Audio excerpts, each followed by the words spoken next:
ஞாயிற்றுக்கு 2000 ரூபா.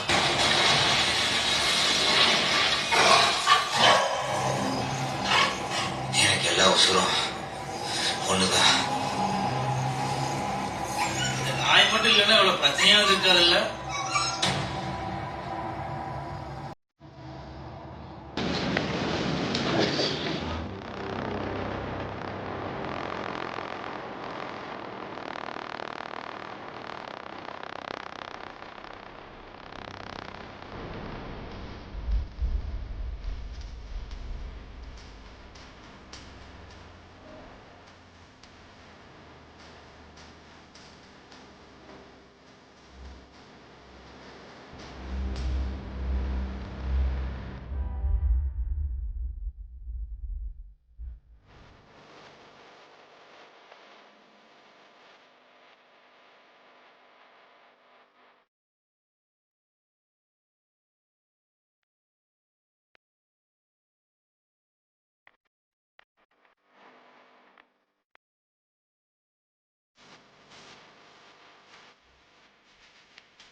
தளபதி விஜய் பாட்டாளி மக்கள் கட்சியோட தலைவர் அன்புமணி ராமதாஸ் அவர்களுடைய மகள் சங்கமித்ராவை சந்திச்சு பேசியிருக்கிற இந்த வீடியோ தான் இப்ப சோசியல் மீடியால பயங்கரமா வைரல் ஆயிட்டு இருக்கு. சங்கமித்ரா அரசியலையும் தாண்டி சினிமாலையும் கவனம் செலுத்திட்டு வராங்க. அந்த வகையில அவங்க மேக்னஸ் புரொடக்ஷன்ஸ் அப்படிங்கிற பட தயாரிப்பு நிறுவனத்தை நடத்திட்டு வராங்க. இந்த நிலையில அவங்க அலங்கு அப்படிங்கிற படத்தை தயாரிச்சிருக்காங்க. இந்த படம் வர டிசம்பர் 27 வெளியாக இருக்கு. இந்த படத்தோட கிளிம்ஸ் வீடியோவை தான் தளபதி விஜய் ரிலீஸ் பண்ணியிருக்காரு. ரிலீஸ் பண்ணது மட்டும் இல்லாம அந்த கிளிம்ஸை பார்த்து மூவி டீமை வாழ்த்தியிருக்காரு. இதே மாதிரி இந்த படத்தோட ப்ரொமோஷனுக்காக சமீபத்துல இவங்க தலைவர் ரஜினிகாந்தை சந்திச்சதும் குறிப்பிடத்தக்கது. தளபதி விஜய் சினிமாவையும் தாண்டி இப்போ தமிழக வெற்றி கழகம் கட்சி மூலமா அரசியல்ல ஈடுபட்டு வரதுனால இவர் இப்படி அன்புமணி ராமதாஸ் மகளை சந்திச்சிருக்கிறது இப்ப சோசியல் மீடியால பேசு பொருளா மாறி இருக்கு.